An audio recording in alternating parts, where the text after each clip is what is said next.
Hello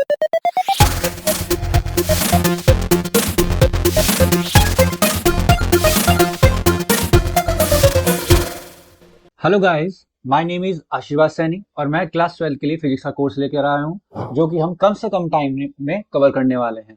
with in 10 hours के अंदर हम इसे कवर करेंगे और एनसीईआरटी रिड्यूस सिलेबस के हिसाब से हम इसे कवर करेंगे। आपके इंपॉर्टेंट डेरिवेशन भी कवर करेंगे, प्रीवियस ईयर्स के डेरिवेशंस भी, और प्रीवियस ईयर्स के हो सकता है न्यूमेरिकल भी हम क्या करें इसमें कवर करें। और एनसीईआरटी के आपको क्या करने पड़ेंगे, इसमें क्वेश्चंस करने पड़ेंगे, सॉल्व एग्जाम्पल करने पड़ेंगे, और मेरे 2 से 3 बार आपको नोट्स रिवाइज करने पड़ेंगे। और गारंटीड आपके 75 में से 65 मार्क्स आएंगे ही आएंगे। हम इस पूरे कोर्स को फर्स्ट यूनिट से लेके 14 यूनिट तक हम सारे का सारा विद इन 10 आवर्स के अंदर इसे पूरा करने वाले हैं। और जिस बच्चे ने अब तक कोर्स नहीं पढ़ा है या डर लग रहा है किसी को फिजिक्स, या जो जेई मेन वाले बच्चे हैं, वो भी इसे क्या कर सकते हैं, रीड आउट कर सकते हैं और उनके भी अच्छे मार्क्स आ जाएंगे। सभी के सभी आपको नोट्स 1 to 14 यूनिट तक आपको डिस्क्रिप्शन लिंक में मिल जाएंगे और वहां से आप डाउनलोड कर लीजिए। इट डजेंट मैटर आपने अब तक पढ़ाई की है या नहीं की है, या किसी को फिजिक्स से डर लग रहा था, अभी भी उसके पास क्या है, टाइम है, थोड़ा सा अवेलेबल टाइम है। इसमें भी आप अगर रीड कर सकते हैं, नोट्स को 2-3 बार रिवाइज कर सकते हैं, एनसीईआरटी न्यूमेरिकल सॉल्व एग्जांपल्स कर सकते हैं, तो गारंटीड 65 मार्क्स आएंगे ही आएंगे। आज यूनिट 6 करेंगे ईएमआई इलेक्ट्रोमैग्नेटिक इंडक्शन। इसमें भी आपका मैग्नेटिक फील्ड वाला ही पार्ट रहेगा लगभग, जिससे करंट जनरेट होता है। इलेक्ट्रोमैग्नेटिक इंडक्शन में एक्चुअली होता क्या है, इससे पहली वाली यूनिट में हमने करंट कैरिंग कंडक्टर क्या सराउंड में जनरेट करता है, मैग्नेटिक फील्ड जनरेट करता है। इस यूनिट में पढ़ेंगे कि मैग्नेटिक फील्ड आपका एक करंट जनरेट करता है, जिसे हम क्या बोलते हैं, इंड्यूस करंट। फिनोमेना क्या होता है, the production of electric current in a coil when magnetic flux link with a coil is change. जब किसी कॉइल के अंदर मैग्नेटिक फ्लक्स चेंज हो रहा होगा, तब वहां पे एक करंट डेवलप होगा, जिसे हम क्या बोलते हैं, इंड्यूस्ड करंट बोलते हैं। मैग्नेटिक फील्ड की वजह से करंट का इंड्यूस्ड होना, इस फिनोमेना को ईएमआई बोला जाता है, इलेक्ट्रोमैग्नेटिक इंडक्शन। फिर नेक्स्ट हम आती है इसमें मैग्नेटिक फ्लक्स। जैसे हमने इलेक्ट्रिक फ्लक्स पढ़ा था, ऐसे ही हमारा क्या होता है, मैग्नेटिक फ्लक्स होता है एक्चुअली क्या है, total number of magnetic field lines crossing normally through a surface. जितनी भी टोटल मैग्नेटिक फील्ड लाइन पास कर रही होंगी नॉर्मली किसी भी सरफेस से, उसे हम क्या बोलेंगे, मैग्नेटिक फ्लक्स बोलेंगे। और इसका फॉर्मूला क्या हो जाएगा, flux is equals to B dot T S, और यूनिट हो जाएगी इसकी वेबर। फिर नेक्स्ट टॉपिक इसमें आता है हमारा फैराडे एक्सपेरिमेंट। फैराडे ने कुछ एक्सपेरिमेंट से बताया था कि इंड्यूस्ड ईएमएफ एक्चुअल में होता क्या है और कैसे ये लिंक करता है। इसमें 3 एक्सपेरिमेंट आते हैं। पहला एक्सपेरिमेंट है when strength of magnetic field is very. Magnetic field की जो स्ट्रेंथ हो रही होगी वो वेरी कर रही होगी। इसमें हमने एक कॉइल मानी हुई है, जिसमें एक प्राइमरी कॉइल है पी और एक सेकेंडरी कॉइल है एस। प्राइमरी कॉइल पे हमने बैटरी और की इंसर्ट करी हुई है, और सेकेंडरी कॉइल पे हमने क्या लगाया हुआ है, गैल्वेनोमीटर लगाया हुआ है। जैसे ही की को प्रेस करेंगे, की के प्रेस करने पे करंट प्राइमरी कॉइल में स्टार्ट होगा, ग्रो करना स्टार्ट होगा, और जैसे जैसे ग्रो करेगा तो यहाँ पे जो मैग्नेटिक फील्ड हो रही होगी वो भी क्या कर रही होगी, ग्रो कर रही होगी, जिसकी वजह से यहाँ पे जो मैग्नेटिक फ्लक्स है वो टाइम के रेस्पेक्ट में क्या हो रहा होगा, चेंज हो रहा होगा। और यही मैग्नेटिक फ्लक्स सेकेंडरी कॉइल में क्या कर जाएगा, लिंक कर जाएगा।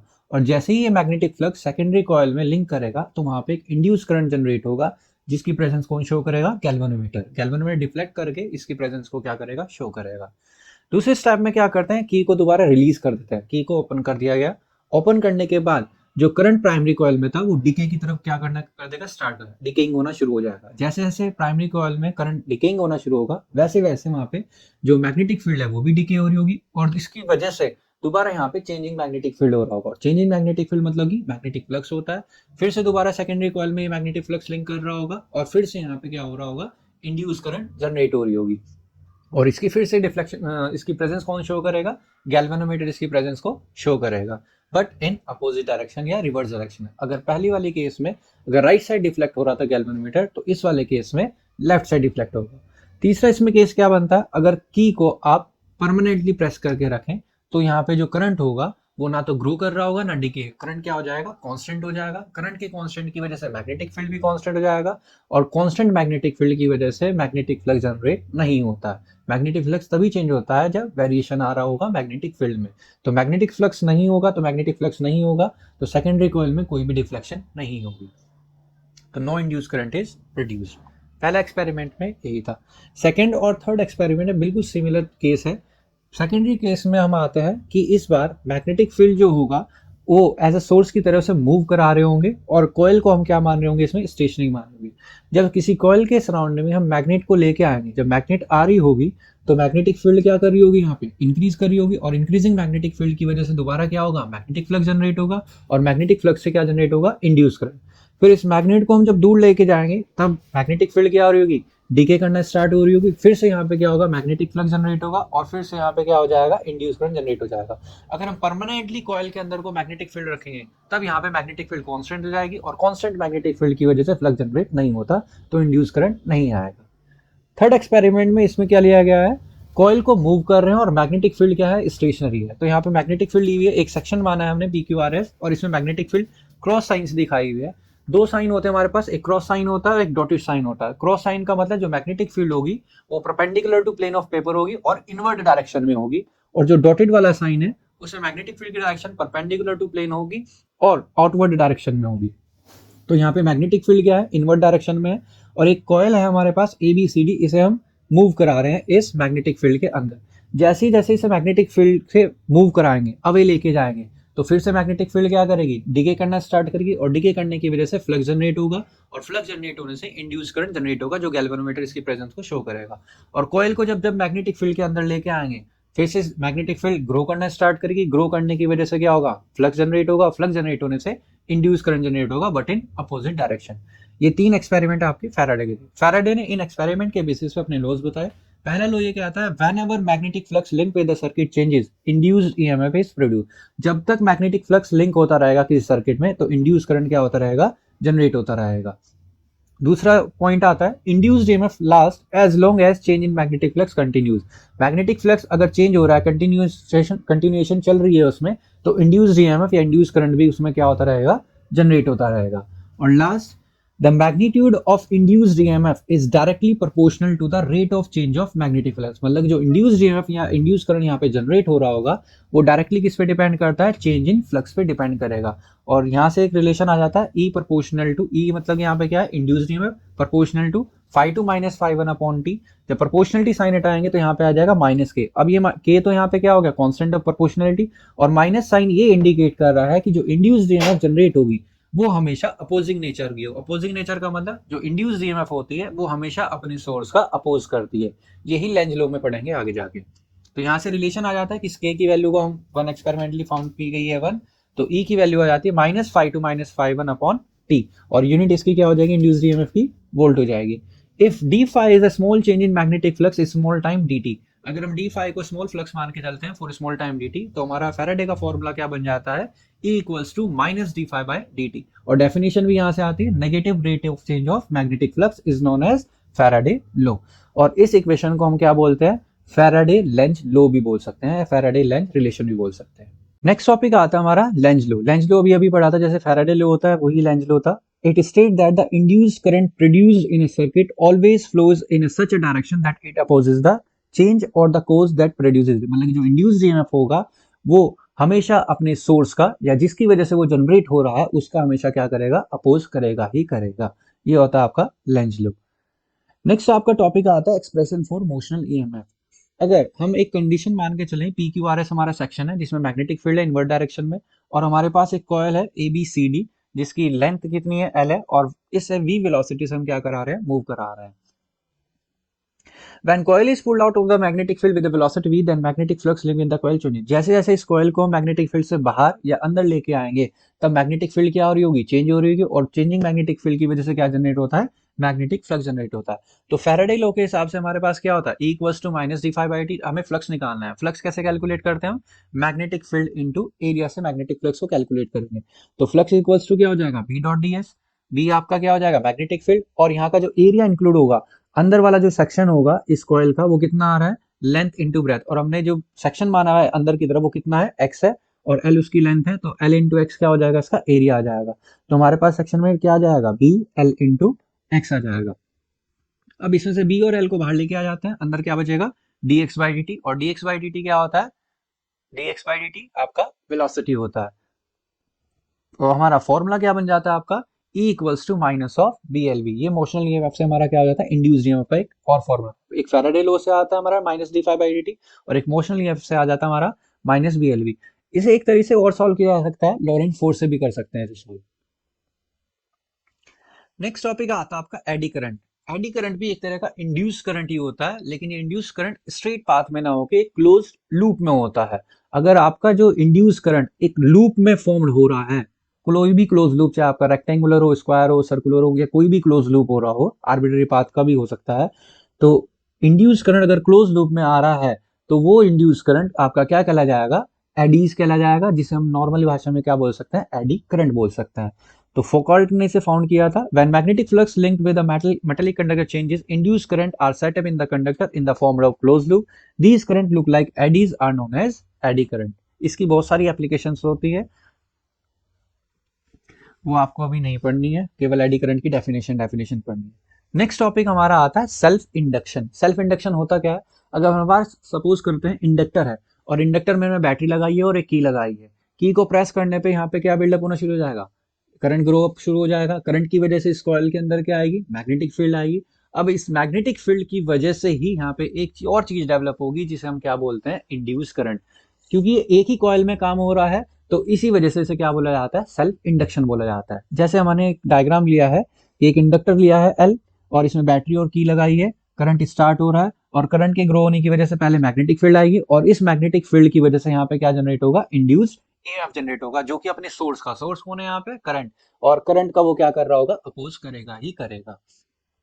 तो यहाँ पे हम मान के चलते हैं, जो यहाँ पे फ्लक्स जनरेट हो रहा होगा, जैसे की को प्रेस करा हमने, की को प्रेस करने से क्या होगा, करंट बिल्डअप होना शुरू हो जाएगा, जिसकी वजह से मैग्नेटिक फील्ड चेंजेस होने शुरू हो जाएगी, और उसकी वजह से क्या डेवलप होगा यहाँ पे, मैग्नेटिक फ्लक्स। तो मैग्नेटिक फ्लक्स मेनली किस पे डिपेंड कर रहा है, यहाँ पे करंट पे डिपेंड कर रहा है। तो प्रोपोर्शनलिटी साइन जब हटाएंगे तो क्या आ जाएगा, एल एक कांस्टेंट टर्म आ जाएगी, जिसे हम क्या बोलते हैं, कोफिशिएंट ऑफ सेल्फ इंडक्शन बोला जाता है, सेल्फ इंडक्टेंस भी बोल सकते हैं। फैराडे लॉ की हेल्प से हम एक रिलेशन आता था हमारे पास, E equals to minus of D phi by D T. Phi की अगर वैल्यू पुट करेंगे L इंटू आई, एल बाहर आ जाएगा तो आ जाएगा minus L D I by D T. और यहाँ से अगर L की वैल्यू निकालेंगे तो आ जाएगी minus E upon D I by D T, जिसकी यूनिट जो हो जाती है वो क्या हो जाती है, हेनरी होती है। अब इसी इंडक्टर के अंदर अगर हम एनर्जी स्टोर्ड निकाले, जो कि नेक्स्ट टॉपिक आता है, एनर्जी स्टोर्ड इन इंडक्टर, वही बात थी, हमने एक इंडक्टर माना जिसमें करंट पास कराने की वजह से मैग्नेटिक फील्ड जनरेट हो रही थी, और उस मैग्नेटिक फील्ड की वजह से फ्लक्स जनरेट होगा, और फ्लक्स की वजह से क्या होगा, यहाँ पे इंड्यूस्ड ईएमएफ, और जो इंड्यूस्ड ईएमएफ होगा वो किसका अपोज कर रहा था, करंट का अपोज कर रहा था। तो करंट को फ्लो कराना है तो उसे क्या चाहिए, एक एनर्जी चाहिए होती है, अगर उसे फ्लो करना ही है उस सर्किट के अंदर, तो वो जो एनर्जी आती है उस एनर्जी को हम बोलते हैं energy stored in an inductor. ठीक है, जो कि किस फॉर्म में स्टोर्ड होती है, मैग्नेटिक फील्ड की फॉर्म में स्टोर्ड होती है। उसके लिए हमने क्या करा, एक कंसीडर करते हैं source of EMF E connected to an inductor L, as current start growing induced EMF is set up in the inductor and the induced EMF opposes the growth of current in it. जो induced EMF होगा वो हमेशा क्या करेगा, current का oppose करेगा। The source of EMF has to spend energy in sending the current against induced EMF, और source को क्या करना पड़ेगा, एक एक्स्ट्रा एनर्जी देनी पड़ेगी करंट को, ताकि वो उसमें सर्किट में फ्लो कर सके, और यही energy in the form of magnetic field की फॉर्म में स्टोर्ड हो जाएगी। हम मान के चलते हैं इनिशियली इंडक्टर के पास क्या था, करंट जीरो था, और किसी इंस्टेंट ऑफ टाइम में करंट कितना जाता है, वहां पे आई आ जाता है। तो इंड्यूस्ड ईएमएफ जो इंडक्टर के पास होगा फैराडे लॉ से, वो कितना आ जाएगा, E equals to L D I by D T आ जाएगा। मैग्नीट्यूड में लिया, माइनस साइन कंसीडर नहीं करेंगे। If source sends constant current I for small time dt, small time में हम ये मान के चलते हैं कि वो उसने करंट कितना भेजा था, वहां पे आई करंट भेजा था, तो स्मॉल टाइम की बात कर रहे हैं तो वर्कडन भी स्मॉल निकलेगा, तो स्मॉल अमाउंट ऑफ वर्कडन कितना आ जाएगा, D W equals to E I into D T. कैसे आया, हमें बेसिक फॉर्मूला पता है, W equals to V into Q होता है, और क्यू को हम क्या लिख सकते हैं, I T, V I T. V का काम कौन कर रहा है यहाँ पे, इंड्यूस्ड ईएमएफ, आई करंट है, और टाइम डी टी हो जाएगा। ई की वैल्यू पुट कर देंगे, L D I by D T into I D T, D T से डी टी कैंसिल आउट हो जाएगा, और हमारा स्मॉल वर्कडन निकल के आ जाएगा। टोटल वर्कडन निकालने के लिए हमें इसे क्या करना है, इंटीग्रेट करना पड़ेगा, initial to final, zero to I के लिए हम इसे इंटीग्रेट करेंगे, और हमारा कुछ रिलेशन आ जाएगा, ये W equals to half L I square निकल के आ जाएगा। This work done is stored in inductor in the form of energy, जिसे हम U से डिनोट कर देंगे, U equals to half L I square. इसका इंटीग्रेशन कुछ इस तरह से हुआ था, L को कॉमन लिया था, I डी आई के रेस्पेक्ट में क्या हो जाएगा, I square by two, limit put करोगे तो ये आ जाएगा, और हमारा फॉर्मूला आएगा निकल के U equals to half L I square आएगा। नेक्स्ट टॉपिक आता है इसमें self inductance of a long solenoid. Solenoid भी एक तरह से इंडक्टर ही होती है, इसे लॉन्ग सोलेनॉइड, सोलेनॉइड का मतलब एक आयरन कोर होगी, सॉफ्ट आयरन कोर होगी, उस पे वायर को हम क्या करेंगे, बाउंड करेंगे, तो भी एक इंडक्टर की फॉर्म ही आ जाती है, जिसे हम सोलेनॉइड बोलते हैं। तो उसमें हमें क्या निकालना है, सेल्फ इंडक्टेंस निकालना है, एल की वैल्यू निकालनी है। तो उसके लिए consider a long solenoid of length L, area of cross section A, number of turns per unit length कितने मान के चलते हैं, स्मॉल एन मान के चलते हैं। सपोज करते हैं उसमें करंट आई पास हो रहा है, करंट आई पास होने की वजह से सोलेनोइड के अंदर मैग्नेटिक फील्ड कितनी आती है, म्यू नॉट एन आई। पहले इस पिछले चैप्टर में हम पढ़ चुके हैं, इतनी inside the solenoid magnetic field कितनी होती है, म्यू नॉट एन आई होती है। अब मैग्नेटिक फील्ड की वजह से वहां पे फ्लक्स जनरेट होगा। पहले एक टर्न के अंदर फ्लक्स निकाल लेते हैं, तो flux passing through each turn off solenoid कितना हो जाएगा, magnetic field into area. Magnetic field भी है, एरिया ऑफ ईच टर्न कितना होगा, ए मान के चल रहे हैं, तो ए आ जाएगा। मैग्नेटिक फील्ड की वैल्यू पुट करेंगे तो म्यू नॉट एन आई ए आ जाएगा। अगर हमें टोटल फ्लक्स निकालना है तो टोटल नंबर ऑफ टर्न्स की मल्टीप्लाई करनी पड़ेगी। तो एन यहाँ पे क्या है, total number of turns per unit length, तो आपको लेंथ से भी मल्टीप्लाई करनी पड़ेगी, जो कि कितना आ जाएगा, mu naught N I into N L आ जाएगा। और सॉल्व करके फ्लक्स का ये रिलेशन आ जाएगा। मान के चलते हैं if capital L is the self inductance of solenoid then phi equals to क्या हो जाएगा हमारा, एल आई आ जाएगा। दोनों इक्वेशन को कंपेयर करें, कंपेयर करने के बाद आई से आई कैंसिल आउट हो जाएगा और सेल्फ इंडक्टेंस हमारा आ जाएगा सोलेनॉइड का L equals to mu naught N square A L. ये टॉपिक यहाँ पे फिनिश हो जाता है। नेक्स्ट टॉपिक हमारा आता है एनर्जी स्टोर्ड इन सोलेनॉइड। जैसे हमने इंडक्टर में एनर्जी निकाली थी U equals to half L I square, ऐसे ही हम क्या निकालेंगे, एनर्जी स्टोर्ड इन सोलेनॉइड निकालेंगे। उसके लिए हमें दो चीजें चाहिए, हाफ एल आई स्क्वायर, एक तो इंडक्टेंस चाहिए जो कि हमने इससे पहले टॉपिक में कैलकुलेट करा था, और एक आई चाहिए। हम फिर से दोबारा वही consider solenoid of length L, area of cross section A मान के चलेंगे, number of turns per unit length हमारे होंगे एन होंगे। सेल्फ इंडक्टेंस अभी कैलकुलेट करा हमने, L equals to mu naught N square of A L. Magnetic field inside the solenoid कितनी होती है, B equals to mu naught N I. यहाँ से आई की वैल्यू कैलकुलेट करेंगे और आई की वैल्यू हमारे पास आ गई और एल की वैल्यू आ गई। तो एनर्जी स्टोर्ड का हमने फॉर्मूला ऊपर टॉपिक में पढ़ा था, half L I square. L की वैल्यू पुट करेंगे, आई की वैल्यू पुट करेंगे, उसका स्क्वायर करेंगे और सॉल्व करने के बाद म्यू नॉट से एक म्यू नॉट कट जाएगा, एन स्क्वायर से एन स्क्वायर कट जाएगा और हमारी वैल्यू आएगी u equals to half B square upon mu naught into A L. इस ए एल, ए मतलब कि एरिया और एल मतलब कि लेंथ, एरिया इंटू लेंथ क्या होता है हमारा वॉल्यूम। इस वॉल्यूम को एनर्जी के नीचे ले जाएंगे तो एनर्जी पर यूनिट वॉल्यूम हमारी कितनी आ जाएगी, half B square upon mu naught. और एनर्जी पर यूनिट वॉल्यूम को हम क्या बोलते हैं, एनर्जी डेंसिटी, जिसे हमने स्मॉल यू से डिनोट किया है। सेल्फ इंडक्टेंस में आपके टॉपिक कितने थे। नेक्स्ट टॉपिक आपका आता है म्यूचुअल इंडक्शन। म्यूचुअल इंडक्शन होता क्या है, इसमें हम दो कॉइल लेके चलेंगे, एक प्राइमरी कॉइल एक सेकेंडरी कॉइल। प्राइमरी कॉइल पे हमने ईएमएफ लगाया होगा ई, और एक की लगाई होगी टैपिंग की, और नेबरिंग में बिल्कुल क्लोज नहीं रखा, उसके नेबरिंग में हमने रखा सेकेंडरी कॉइल जिसमें हमने गैल्वेनोमीटर अटैच किया हुआ है। अब जैसे ही हम की को प्रेस करेंगे, की को प्रेस करने से यहाँ पे क्या होगा, इस करंट स्टार्ट ग्रो अप करना शुरू हो जाएगा। करंट की वजह से मैग्नेटिक फील्ड ग्रो करेगी और मैग्नेटिक फील्ड के ग्रो करने की वजह से मैग्नेटिक फ्लक्स क्या होगा, यहाँ पे चेंज होना शुरू हो जाएगा या मैग्नेटिक फ्लक्स प्रोड्यूस हो जाएगा। और इस मैग्नेटिक फ्लक्स जब जनरेट होगा वो किस में लिंक कर जाएगा, सेकेंडरी कॉइल में। सेकेंडरी कॉइल में लिंक करते ही यहाँ पे क्या जनरेट हो जाएगा, इंड्यूस्ड ईएमएफ जनरेट हो जाएगा, और वही हमें कैलकुलेट करना है इसमें। तो जहां पे भी जो फ्लक्स आया है वो किस पे डिपेंड कर रहा होगा, आई पे डिपेंड कर रहा होगा। तो flux directly proportional to I, proportionality sign हटाएंगे तो इस बार क्या आ जाएगा हमारा एम, और हमारा एम जो होता है वो क्या होता है, कोफिशिएंट ऑफ म्यूचुअल इंडक्शन या म्यूचुअल इंडक्टेंस बोलते हैं। फैराडे लॉ से क्या आता है, E equals to minus D phi by D T. Phi की वैल्यू पुट करेंगे तो रिलेशन आ जाएगा E equals to minus M D I by D T. और एम की भी अगर यहाँ से यूनिट निकालेंगे तो क्या निकल के आएगी, हेनरी। एल की भी यूनिट हेनरी निकल के आ रही थी और एम की भी यूनिट क्या निकल के आएगी, हेनरी निकल के आएगी। नेक्स्ट इसमें टॉपिक आता है mutual inductance of two long solenoid. अगर हमारे पास दो लॉन्ग सोलेनॉइड हैं और दोनों कैसे अटैच्ड हैं, एक सोलेनॉइड मानते हैं एक सोलेनॉइड और ऐसे अटैच्ड है, तो इन दोनों का म्यूचुअल इंडक्शन क्या होगा। तो मान के चल रहे हैं एक हमारे पास एस कॉयल है और एक S2 कॉयल है, दोनों की लेंथ सेम है और नंबर ऑफ टर्न्स भी दोनों के क्या मान के चल रहे हैं, N1 और N2 सेम नहीं है, ये अलग अलग मान के चलेंगे। एक के number of turns per unit N1 होंगे और दूसरे के N2 होंगे। तो लेकिन लेंथ दोनों की क्या मान के चल रहे हैं, सेम मान के चल रहे हैं। सपोज करते हैं कि हमने करंट I1 पास कराई है सोलेनॉइड S1 में। जैसे ही S1 में करंट I पास कराएंगे तो मैग्नेटिक फील्ड किसमें जनरेट होगी, सोलेनॉइड S1 में, और लेकिन फ्लक्स किसमें लिंक करेगा, S2 वाली कॉइल में। Then due to flow of current, magnetic field will produce inside it and the magnetic flux will be linked with coil S2. Solenoid S1 में magnetic field generate हुई थी लेकिन magnetic flux इसमें link होगी S2 वाली coil में। तो यहाँ पे जो S2 वाली कॉइल में फ्लक्स निकालेंगे वो किस पे डिपेंड कर रहा होगा, करंट पे। और किसकी करंट पे डिपेंड करेगा, करंट जो जनरेट कराई थी हमने किसमें, S1 वाली कॉइल में। तो φ21 डायरेक्टली प्रोपोर्शनल टू I1 हो जाएगा। और φ21 का मतलब क्या है, flux due to solenoid 1 on solenoid 2। तो सोलेनॉइड 2 में फ्लक्स आ रही किसकी वजह से, सोलेनॉइड 1 की वजह से। प्रोपोर्शनलिटी साइन हटाएंगे तो हमारा एक म्यूचुअल इंडक्शन आ जाएगा, यहाँ पे M21 से इसे डिनोट किया गया है। तो हम फ्लक्स निकालना है। फ्लक्स का दूसरा तरीका है मैग्नेटिक फील्ड इनटू एरिया। तो मैग्नेटिक फील्ड इनटू एरिया करेंगे, मैग्नेटिक फील्ड किसकी होगी, सोलेनॉइड S1 की, जिसे हमने डिनोट किया था V1 से, और यहाँ पे एरिया किसका होगा, सोलेनॉइड S2 का होगा।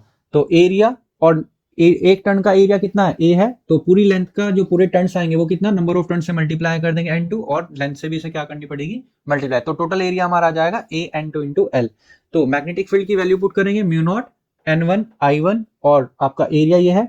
सॉल्व करने के बाद हमारा फॉर्मूला कुछ फ्लक्स का ही आ जाएगा, mu not n1 n2 I1 into AL।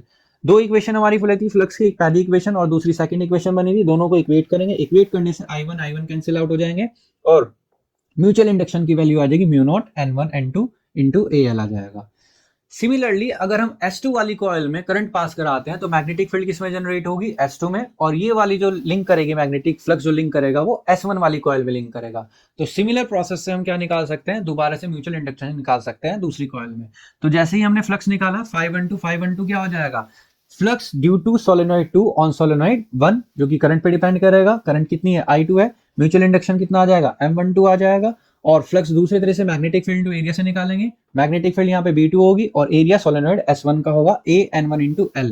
B2 की वैल्यू B2 की वैल्यू मैग्नेटिक फील्ड जो है वो कितनी आई थी, म्यू नॉट N2 I2 जो सोलेनॉइड S2 की मैग्नेटिक फील्ड थी, और एरिया सॉल्व करके हमारा mu naught N1 N2 I2 into L। Equation third और इक्वेशन फोर्थ को फिर से क्या करेंगे, इक्वेट करेंगे, और हमारा रिलेशन आ जाएगा same, mu naught N1 N2 into AL। यही पहले रिलेशन आया था और यही इस बार, और क्यों आ रहा है रिलेशन सेम, क्योंकि लेंथ क्या है, सेम है। ये टॉपिक फिनिश हो जाता है। लास्ट टॉपिक आपका इसमें आता है mutual inductance of two concentric coil.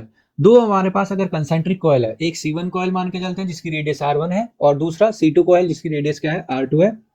इनमें भी एक में करंट पास कराएंगे, दूसरे में मैग्नेटिक फील्ड फ्लक्स लिंक होगा, वैसी सेम प्रोसेस है। तो हम मान के चल रहे हैं I2 करंट पास करा रहे हैं, किसमें, कॉइल C2 में पास करा रहे हैं, तो इसकी वजह से जो मैग्नेटिक फील्ड जनरेट होगी सेंटर पे वो कितनी हो जाएगी, म्यू नॉट अपॉन 4 पाई 2 पाई I2 अपॉन R2। ये फॉर्मूला हमने पढ़ा था मैग्नेटिक फील्ड वाले चैप्टर में, कहां से आता है, ये जनरल फॉर्मूला ही बताया गया था, mu naught upon 4 pi I theta upon R, उस वाले से निकाल सकते हो आप, तो सर्कल के लिए 2 पाई एंगल आ जाएगा। Magnetic flux link with coil C1 कैसे निकलेगा, मैग्नेटिक फील्ड इनटू एरिया से। मैग्नेटिक फील्ड कौन जनरेट कर रहा है सेंटर पे, सेकेंडरी कॉइल जिसका मैग्नेटिक फील्ड कितना आया था, B2 आया था, और एरिया किसका होगा, फर्स्ट वाली कॉइल का, C1 वाली कॉइल का, जो कि कितना आ जाएगा, पाई R1 स्क्वायर। B2 की वैल्यू पुट करेंगे और पाई R1 स्क्वायर पुट करेंगे, जो कैंसिल आउट हो रहा है कैंसिल आउट कर देंगे, और फाई की वैल्यू आ जाएगी हमारा ये। If M12 is the coefficient of mutual induction between two coil, अगर M12 को हम इन दोनों के बीच का म्यूचुअल इंडक्टेंस मानते हैं, तो फ्लक्स का फॉर्मूला क्या हो जाएगा, करंट पे डिपेंड करता है, तो phi equals to M12 into I2 आ जाएगा। इन दोनों इक्वेशन को दोबारा से हम क्या करेंगे, इक्वेट करेंगे, इक्वेट करने से I2 कैंसिल आउट हो जाएगा, और हमारा आ जाता है M12 equals to mu naught pi R1 square upon 2 R2 आ जाएगा। सिमिलरली अगर हम कॉइल फर्स्ट में करंट पास कराएंगे तो कॉइल सेकंड में क्या होगा, इंड्यूस्ड सॉरी म्यूचुअल इंडक्शन निकालेंगे, मैग्नेटिक फ्लक्स इसमें चेंज होगा, सेकेंडरी कॉइल में मतलब कि C2 में जनरेट होगा, और यहाँ से सिमिलर प्रोसेस से हमारा ये रिलेशन आ जाएगा। तो हमारा लास्ट टॉपिक आता है एसी जनरेटर। एसी जनरेटर वो डिवाइस होता है मैकेनिकल एनर्जी को इलेक्ट्रिकल एनर्जी में क्या करता है, कन्वर्ट करता है। It is a device used to convert mechanical energy into electrical energy. और किस प्रिंसिपल पे काम करता है ये, ईएमआई पे, इलेक्ट्रोमैग्नेटिक इंडक्शन के बेसिस पे या प्रिंसिपल पे क्या करता है, काम करता है। When a coil is rotated about an axis perpendicular to the direction of uniform magnetic field, an induced EMF is produced across it। जब किसी coil को perpendicular magnetic field में हम क्या कराएंगे, मूव कराएंगे, तो वहां पे इंड्यूस्ड ईएमएफ जनरेट होगा, और इस प्रिंसिपल पे काम करता है। कंस्ट्रक्शन के बेसिस पे हमारे पास एक रेक्टेंगुलर कॉइल है ABCD, और इसके दोनों जो आर्म्स हैं वो किससे कनेक्टेड है, स्लिप रिंग से कनेक्टेड है, जिसे हमने डिनोट किया है R1 और R2 से, और स्लिप रिंग किससे कनेक्टेड है, ब्रशेस से कनेक्टेड है, और आउटपुट हम इसके अक्रॉस लिया जाएगा। और हम यहाँ पे जो आपकी पोल्स होंगे, जो परमानेंट मैग्नेट होगी, वो कर्व पोल्स के बेसिस पे होंगे। यहाँ पे परमानेंट मैग्नेट आपकी मान के सकते हैं, होर्सशू टाइप मैग्नेट जिसे बोलते हैं, कर्व पोल्स मैग्नेट बोलते हैं। तो यहाँ पे कंस्ट्रक्शन के बेसिस पे सबसे पहले आता है आर्मेचर। आर्मेचर क्या होता है, rectangular coil ABCD consists of large number of turns of copper wire bound over a soft iron core।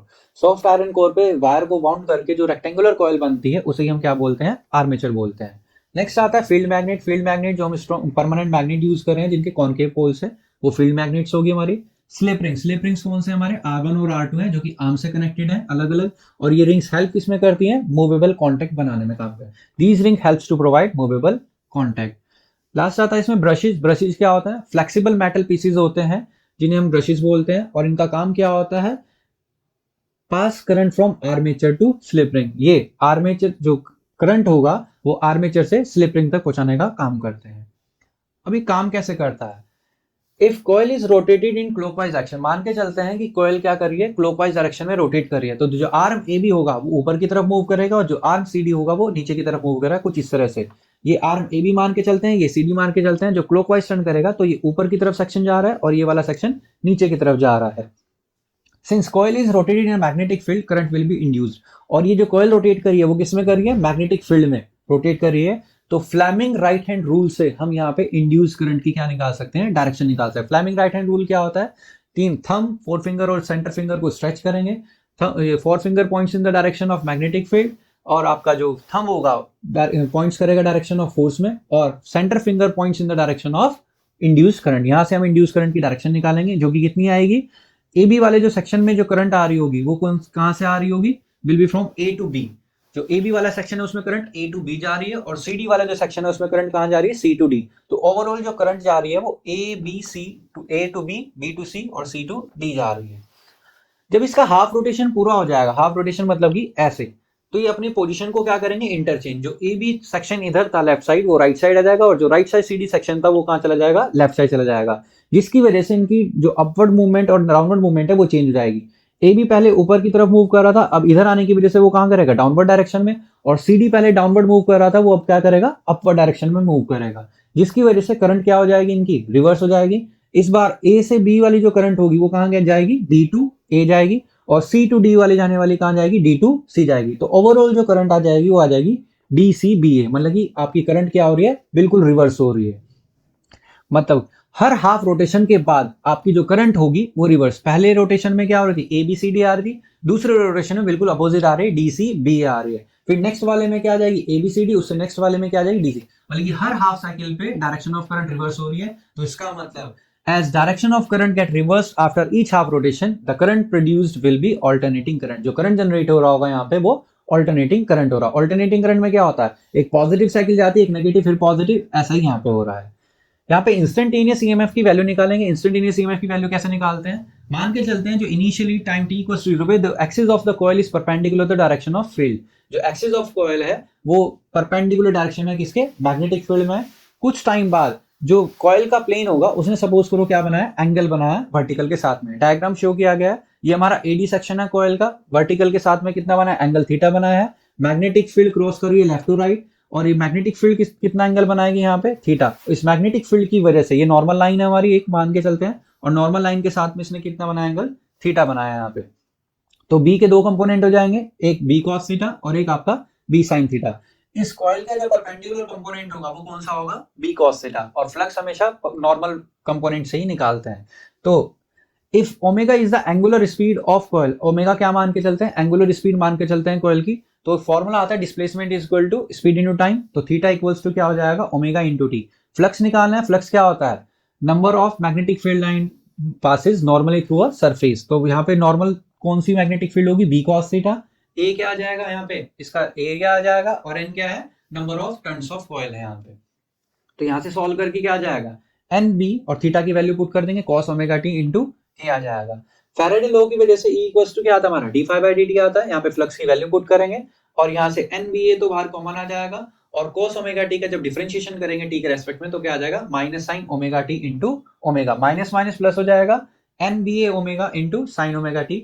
जो एन बी ए ओमेगा है उसे हम ई नोट से डिनोट करेंगे, और यहाँ पे जो ई नोट होगा वो क्या होगा, मैक्सिमम वैल्यू ऑफ ईएमएफ कहलाई जाएगी। तो ये आपका टॉपिक फिनिश हो जाता है, और यहाँ पे चैप्टर भी आपका फिनिश हो जाता है। That's all for today. I hope आप सबको समझ में आया होगा। अगर किसी को क्वेरी है तो आप कमेंट सेक्शन में डाल दीजिएगा, मैं उसे रिजॉल्व करने की कोशिश करूंगा। दिस इज आशीर्वाद सैनी साइनिंग ऑफ।